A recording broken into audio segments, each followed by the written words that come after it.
Good morning students. बेटा आज हम कक्षा 9 हिंदी क्षितिज भाग 1 पद्य शुरू कर रहे हैं। अब से पहले हमने 2 चैप्टर गद्य में पढ़ाए थे, जिसमें पढ़ाया था 2 बैलों की कथा और लहासा की ओर। आज हम पद्य में शुरू कर रहे हैं साखिया एवं शब्द, जिसके कबीर दास जी द्वारा लिखा गया है ये। और बेटा आपको व्याख्या लिखने के लिए नहीं आएगा, एक्सप्लेन करने के लिए नहीं आएगा, सीधे आपको क्वेश्चन आते हैं जिनके आंसर आपको लिखने होते हैं। इसलिए मैं थोड़ा सा संक्षेप में सारांश बता रहा हूँ, इनके जो दोहे हैं उसमें क्या बताया गया है, और थोड़ा सा मैं एक्सप्लेन भी करूँगा, क्योंकि आपको एक्सप्लेन तो करने के लिए आएगा नहीं, परंतु जब आपके पास सामने एक्सप्लेन हो जाएगा तो आप प्रश्न के उत्तर भी जब भी दे पाएंगे। ठीक है छात्रों, तो थोड़ा सा हम संक्षेप में मैं इसका सारांश बता रहा हूँ, तो इसको ध्यान से सुनना। भक्ति काल की निर्गुण ज्ञान मार्गी शाखा के प्रतिनिधि कवि कबीर दास जी का विश्वास था कि प्रेम और भक्ति से ही ईश्वर को प्राप्त किया जा सकता है। देखिए बेटा, जो कबीर दास जी थे भक्ति काल की निर्गुण, यानी 2 शाखा थी भक्ति काल की, सगुण और निर्गुण। तो भक्ति काल की निर्गुण शाखा के उसमें निर्गुण में भी 2 थी, प्रेम मार्गी और ज्ञान मार्गी। तो ये ज्ञान मार्गी शाखा के कवि थे। ठीक है बेटा, आगे उन्होंने जाति पाति, यानी जो जात पात समाज में मानते हैं, ऊंच नीच यानी कौन ऊंचा कौन नीचा समाज में चलता है, धनी निर्धन के भेदभाव एवं संकीर्णता यानी छोटी सोच पर व्यंग्य किया, यानी मजाक उड़ाया है। उन्होंने ये कहा कि ये क्या मजाक है, मतलब उन्होंने मजाक की उसे निगाहों से देखा है। कबीर ग्रंथावली में संकलित दोहे, इनकी जो दोहे हैं वो साखी, शबद और रमैनी में बटे हुए हैं, और इन सबको मिलाकर क्या बोला गया है, इस प्रकार से इन सब का संकलन को बीजक नाम से उनके शिष्य धर्मदास ने किया है, यानी संकलन किया उन्हें इकट्ठा एक जगह। इनके जो शिष्य थे धर्मदास, उन्होंने एक जगह इकट्ठा करके लिखा है। कबीर ने सामान्य बोलचाल की भाषा को ही अपनाया था, यानी कबीर दास जी ने जो अपनी बातें कही वो सामान्य भाषा में कही है, जनरल भाषा में कही है, जैसी उस समय भाषा बोली जाती थी, जिसमें संस्कृत तत्सम तद्भव शब्दों के साथ अनेक स्थानीय शब्द उनकी रचनाओं में आ गए हैं, यानी उस समय जैसे शब्द बोले जाते थे वो भी उसमें प्रयोग किए गए हैं। इनकी भाषा को सधुक्कड़ी भाषा कहा गया है, यानी इनकी जो भाषा है उसको क्या कहा गया है, उसको सधुक्कड़ी भाषा कहा गया है, या पंचमेल खिचड़ी भी कहते हैं। ठीक है, आगे देखिए, समाज को एकीकृत करने के लिए, यानी समाज को एक करने के लिए आडंबर विहीन मानवतावादी, यानी जो समाज में आडंबर चलते हैं उनको विहीन यानी उनसे अलग मानवतावादी सर्वमान्य विचारों का प्रतिपादन किया है इन्होंने। कबीर द्वारा रचित साखी दोहा छंद में है, दोहे हैं इनके। साखी शब्द साक्षी का तद्भव रूप है, यानी जो साखी शब्द है वो साक्षी यानी हमारे सामने घटने वाली घटना, जिसका शाब्दिक अर्थ है आंखों से देखा या गवाह या गवाही, यानी हमारी आंखों के सामने घटी घटनाओं को कबीर दास जी ने प्रस्तुत किया है। शब्द के माध्यम से वास्तविक ज्ञान की महिमा बताई, जो अंत मन चक्षु खोल दे, यानी हमारे जो अंदर हैं मन के चक्षु हैं, आंखें हैं, या उनको खोल दे, वो हमारे इसमें शब्द में बताया है।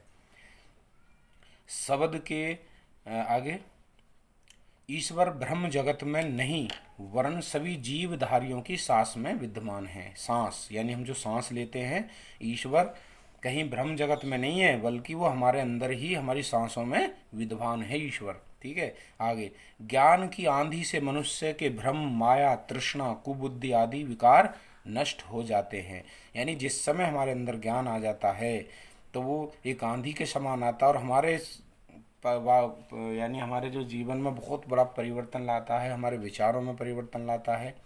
तो यानी जो हमारे अंदर भ्रम पला हुआ है पहले से, हमारे अंदर माया है, तृष्णा है, कुबुद्धि है आदि सब जो विकार है वो क्या हो जाते हैं, ज्ञान की आंधी आने से नष्ट हो जाते हैं, और वह ईश्वर की भक्ति में डूब जाता है। और जब ये व्यक्ति के अंदर प्रक्रिया होती है तो वो फिर ईश्वर भक्ति में डूब जाता है। ठीक है बेटा, तो अब देखिए हम थोड़ा सा इसके जो दोहे हैं साखी, या साखी का मतलब है साक्षी, तो अब हम उन पर बातें करेंगे थोड़ी सी, ज़्यादा डिटेल नहीं बताऊंगा, थोड़ी थोड़ी बातें कर लेंगे जिससे क्वेश्चन आप अच्छी प्रकार से कर पाएँ। देखिए, मान सरोवर सुभर जल, हंसा केली कराही, मुक्ता फल मुक्ता चुगे, अब उड़ी अनंत ने जाही। यहाँ पर कबीर दास जी कहते हैं कि अब देखिए, हम मानसरोवर एक नदी है जिसमें हम सब लोग वहाँ पवित्र स्नान करने के लिए जाते हैं, तो इसको बहुत शुभ माना गया है। अब देखिए, इसमें हंस कहा है तो हंस वहाँ पे पक्षी है, वो उसमें घूमा करते हैं, वहाँ पर उन्हें बड़ा आनंद मिलता है, और वहीं पर वो मुक्ताफल यानी मुक्त मोती चुगते रहते हैं। और जब जिसको जहाँ आनंद मिलता है तो वो वहाँ से कहीं जाना नहीं चाहेगा। अब देखिए, कबीर दास जी ने मानसरोवर किसको कहा? ईश्वर भक्त का मन रूपी पवित्र सरोवर, यानी जो ईश्वर का भक्त है उसका जो मन है वो क्या है? एक सरोवर के समान है, पवित्र सरोवर। और वह पूरी तरह से किससे भरा हुआ है? वह पूरी तरह से जल से भरा हुआ है। यानी इसका आशय यह है कि भक्त का हृदय भक्ति भाव से इतना भरा है कि उसमें कोई विकारी भाव नहीं है, यानी उसमें कोई कमी नहीं है उसके अंदर। ठीक है, तो यहाँ पर उन्होंने कहा है कि कवि कवि जो है उसके जो भावना है वो किसमें? भक्त यानी हंस। देखिए यहाँ पर जो इन्होंने ये बोला है, हंस केली कराही, केली कराही नहीं खेलना, हंस का क्रीड़ा करना, खेलना जल में। तो यहाँ पर कवि ने भक्ति भावना में रहने वाले, चाहे वो भक्त हो, चाहे संत हो, चाहे साधु हो, उसको हंस कहा है। ठीक है, और ये जो कहा है, ये जो मानसरोवर कहा है, तो मानसरोवर किसको कहा है? उसको कहा है भक्त रूपी हंस मुक्ति, यानी जो अभी हम बात कर रहे थे साधु संत साधु की, तो वो उस जल में क्या करते हैं? उस जल में स्नान करते हैं। स्नान करने का मतलब यही है कि वो उसमें खोए रहते हैं और वो वहाँ से कहीं जाना नहीं चाहते, क्योंकि जो हंस को आनंद मानसरोवर में हो रहा था वो साधु को किस में आनंद मिल रहा है? यानी वो ईश्वर भक्ति में। ठीक है बेटा, अब वो कहीं भी जाना नहीं चाहेगा। आगे देखिए, प्रेमी ढूंढत मैं फिरो, प्रेमी मिला न कोई, प्रेमी को प्रेमी मिले सब विष अमृत होए। तो देखिए यहाँ प्रेमी ढूंढत में फिरो, प्रेमी मिलो न कोय। तो देखिए यहाँ प्रेमी किसको कहा है? यानी जो ईश्वर में भक्त है, ईश्वर का जो भक्त है, यानी वो ईश्वर को ढूंढ रहा है, तो उसको प्रेमी कहा है। यानी प्रेमी अर्थात परमात्मा को मंदिरों तीर्थों में ढूंढता जो फिर रहा है वो प्रेमी। लेकिन कबीर दास जी कहते हैं मुझे तो ऐसा कोई प्रेमी मिला नहीं, सच्चा साधक नहीं मिला, जो सारी बुराइयां, जिसके अंदर कोई बुराई ना हो, जिसके अंदर कोई कमी ना हो, विकार ना हो।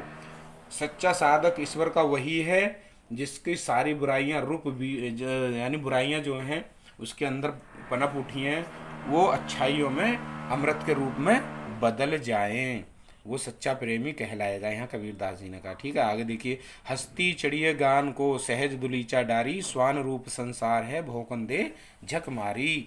तो यहाँ पर देखिए कबीर दास जी ने कहा है कि जिस प्रकार से हाथी जो होता है ना, हाथी क्या करता है? हाथी की तुलना ज्ञान से की गई है, यानी जिस समय हमारे अंदर ज्ञान आ जाता है तो हम क्या हो जाते हैं? हम उस हाथी की तरह हो जाते हैं। जैसे कि हाथी चला जाता है, उस पर कुत्ते गली के भौंकने आते हैं, वो कभी मुड़कर उन कुत्तों को नहीं देखता, ना उनके पीछे कभी वो भागता है। तो इसी प्रकार से जब हमारे अंदर ज्ञान आ जाता है तो हम ज्ञान मार्गी भी मस्त रहकर वो किसी प्रकार की चिंता नहीं करते। जैसे हाथी मुड़कर कुत्तों को नहीं देखता कौन भौंक रहा है, ये कह रहे ना यहाँ स्वान रूप, यानी स्वान कहते हैं कुत्ते को, कुत्ते के समान संसार को माना है। कबीर दास जी ने कहा कि अगर हमारे अंदर ज्ञान आ जाए तो हमें कभी पीछे मुड़कर नहीं देखना, आगे बढ़ना है, क्योंकि समाज हमें रोकता है, कुछ करने नहीं देता। तो उन्हें भौंकने दो, भौंकन दे झक मारी, और लास्ट में क्या होता है? कुत्ता भौंक भौंक कर रुक कर वापसी चला जाता है, हाथी का कुछ नहीं बिगाड़ पाता। इसी प्रकार से जब हमारे अंदर ज्ञान आता है, हमें बहुत लोग रोकते हैं, आगे बढ़ने नहीं देते, ज्ञान के रास्ते पर चलने नहीं देते, तो हमें भी उसी हाथी की तरह बन जाना है।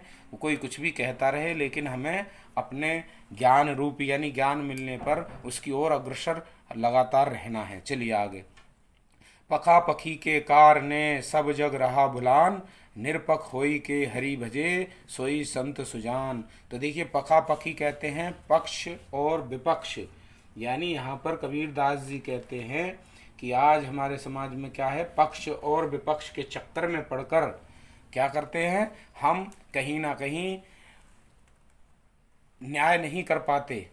तो यहाँ पर कह रहे हैं कि आज समाज में जितने लोग हैं पक्ष विपक्ष के कारण सब जग रहा भुलान, यानी जग को भुला रहे हैं। लेकिन कबीरदास जी कहते हैं कि अगर हम निष्पक्ष होके, अगर निरपक्ष निरपक्ष होई के हरि भजे सोई संत सुजान, और कबीरदास जी यही कहते हैं कि अगर हम निष्पक्ष होके ईश्वर का नाम भजें, ईश्वर में खो जाएं, तो वही सच्चा संत है और वही सुजान यानी संत ज्ञानी हैं। तो आप समझ गए होंगे इसमें। तो आप अगर ऐसा समझ में आ जाएगा तो क्वेश्चन का आंसर अच्छी प्रकार लिख पाएंगे। आगे देखिए, हिंदू मुआ राम कहे मुसलमान खुदाई, हिंदू मुआ राम कहे मुसलमान खुदाई, कहे कबीर सो जीविता जे दो के निकट न जाए। कबीरदास जी कहते हैं हिंदू राम राम कहते हैं, मुसलमान खुदा खुदा। कबीरदास जी कहते हैं कि असली व्यक्ति वही है जो इन दोनों के पास ना जाए। ठीक है, तो यहाँ पर उन्होंने कहा है कि जो राम है और रहीम है, उन दोनों में कोई अंतर नहीं है, अलग अलग नहीं है, वो समान है, उनमें कोई भेद नहीं है। अगर जो कोई ऐसा कहता है तो वो मरे हुए के समान है। ठीक है बेटा, आगे देखते हैं। अब है, कावा फिरी काशी भया राम भया रहीम, मोट चून मैदा भया बैठा कबीरा जीम। यहाँ पर कबीरदास जी कहते हैं, क्या कहते हैं, कबीरदास जी कहते हैं कि कोई हिंदू कहाँ जाते हैं, काशी, और मुस्लिम कहाँ जाते हैं, काबा में, क्या कर, हज करने के लिए। लेकिन यहाँ पर कबीरदास जी कहते हैं राम भया रहीम, यानी कि काबा में मुसलमान और काशी में हिंदुओं का तीर्थ स्थान है। धार्मिक भेदभाव से ऊपर उठकर ईश्वर की भक्ति में लीन होने से कवि के मन मस्तिष्क में राम और रहीम तथा काबा और काशी के बीच का तात्विक अंतर ही समाप्त हो गया है। विभिन्न स्थूल रूपों में ईश्वर एक ही है। देखिए, आप समझ गए होंगे, राम ही भया रहीम। तो यहाँ पर कबीरदास जी कहते हैं मोट चून मैदा भया बैठी बैठी कबीरा जीम, यानी जिस प्रकार से आटा जब उसमें चक्की में पीसा जाता है तो मोटे आटे की रोटी नहीं बनती है, और जैसे उसको चलाया जाता है और जब महीन पिस जाता है और उसके पिसने के बाद उसको खाया जाता है। तो यहाँ पर कबीरदास जी यही संदेश देते हैं कि हमें भी उस आटे के समान एक होना चाहिए जिससे हम जिम सकें बैठ के। आगे देखिए, ऊंचे कुल क्या जन्मा जे करणी उच्च न होई, सुवरन कलश सुरा भरा साधु निंदा सोई। तो देखिए, यहाँ पर कबीरदास जी कहते हैं अगर हम ऊंचे कुल में जन्म ले लेंगे तो हम ये समझते हैं कि हम ही सबसे ऊंचे हैं। लेकिन यहाँ पर कबीरदास जी कहते हैं ऊंचे कुल में जन्म लेने से कोई ऊंचा नहीं बन जाता। जे करणी उच्च नहीं, अगर उसके कर्म, यानी करणी कहते हैं उसके कर्म ऊंचे नहीं है तो ऊंचे कुल में जन्म लेने का भी उसका कोई फायदा नहीं है। सुवरन कलश सुरा भरा साधु निंदा सोई, जिस प्रकार से सुवरन यानी कलश जो है सोने का कलश, और किससे भरा हुआ है, दारू से भरा हुआ है, लेकिन साधु संतों के लिए उसका कोई महत्व नहीं होता, चाहे उसे सोने के बर्तन में भरकर रखें, उनके लिए वो निष्क्रिय किसी काम का नहीं है।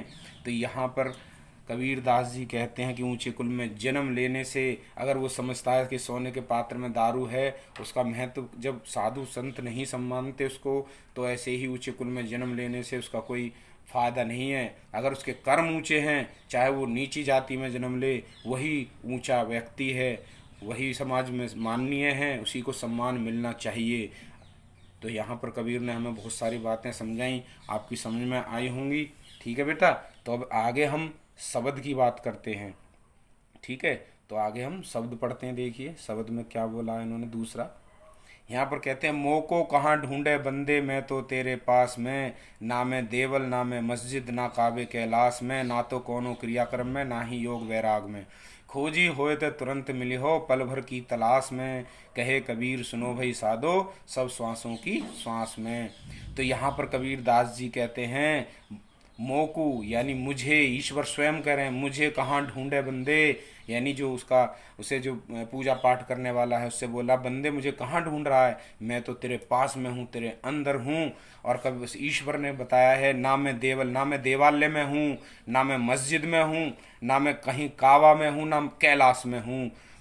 मैं तो कहाँ हूँ, तेरे अंदर हूँ। और आगे क्या कहा है, ना तो कौनो क्रियाक्रम में और ना मैं किसी क्रियाक्रम में हूँ। जैसे हम कोई क्रियाक्रम करते हैं, बैठ के पूजा करने बैठ जाते हैं और मन हमारा साफ नहीं है, बस मन में बैठे जाप कर रहे हैं। वो कहते हैं कि अगर सच में तुम मुझे ढूंढना चाहते तो मैं तो तुम्हारे अंदर हूँ। अपने आप को बदलो, अपने में परिवर्तन लाओ, अपने अच्छे विचार रखो। ना ही योग वैराग में और ना मैं ही वैरागी होने में हूँ, ना मैं पहाड़ पे जाके कि वहाँ पर जाकर धूमि रचाऊँ या वहाँ पर मैं जाकर बैठ जाऊँ या लगातार साधु वाले कपड़े पहन लूँ। वो कहते हैं कि ना मैं कोई योग वैराग या साधना या इस चीज़ में नहीं हूँ। तो मैं कर्म करना होगा, अपने आप को बदलना होगा और वो दिखाई देना चाहिए। आगे कहते हैं खोजी होए तो तुरंत मिलो, पल भर की तलाश में। कबीर दास जी कहते हैं अगर तुम खोजी हो तो मैं तुरंत ही मिल जाता हूँ। पल भर की यानी पल भर भी इसमें टाइम नहीं लगेगा, सालों साल आपको तपस्या करने की आवश्यकता नहीं है। अगर तुम खोजी हो तो मैं तुरंत मिल जाता हूँ। पल भर तलाश करने की जरूरत नहीं है, पल भर में आपके समक्ष हूँ। कहे कबीर सुनो भाई साधु, सब सांसों की श्वास में। और कबीर दास जी कहते हैं संतो है साधुओं, ईश्वर तो सांसों की श्वास में है। जब हम सांस अंदर लेते हैं तब भी ईश्वर है, उसी के द्वारा सांस हम ले रहे हैं, और सांस बाहर निकालते हैं तब भी ईश्वर है। अगर वो जब चाहे इन सांसों को रोक सकता है और हमारा जीवन भी नष्ट कर सकता है। तो बच्चों आप समझ गए होंगे, जब ईश्वर हमारे हर समय हमारी सांसों की सांस में बसा हुआ है तो ईश्वर तो हमारे पास है। हम कहाँ कहाँ उसे खोजते फिरते हैं। कबीर यानी ईश्वर, कबीरदास जी कहते हैं ईश्वर स्वयं कह रहे हैं मैं तो तुम्हारे पास हूँ, मुझे कहाँ कहाँ आप भटक रहे हो, ढूंढ रहे हो, मुझे कहीं ढूंढने की आवश्यकता नहीं है। मैं तो सभी जीव के अंदर निवास करता हूँ और हर पल रहता हूँ, और हर कर्म करने वाले को मैं देख रहा हूँ, क्या सही कर रहा है क्या गलत कर रहा है। तो फिर उसे इधर उधर कहीं जाने की क्या आवश्यकता है, वो मुझे अपने अंदर खोजे, मैं उसके अंदर ही निवास करता हूँ। ठीक है छात्रों, वीडियो बड़ा हो रहा है, इससे आगे हम दूसरे वीडियो में मिलेंगे आपसे। तो आपकी समझ में आज समरी मैंने आपको बताई और थोड़ी सी व्याख्या की संक्षेप में। ठीक है बेटा, और थोड़ा सा आप भी इसे पढ़ने का प्रयास करना, समझना। ठीक है बेटा, मिलते हैं नेक्स्ट वीडियो में, इसके प्रश्न उत्तर लेकर हम आपके सामने आएंगे। ठीक है छात्रों, वीडियो ज़्यादा बड़ा हो रहा है इसलिए हम इसको ज़्यादा ना बातें करते हुए इस वीडियो को यहीं पर समाप्त करते हैं। ठीक है छात्रों, आपका बहुत बहुत धन्यवाद।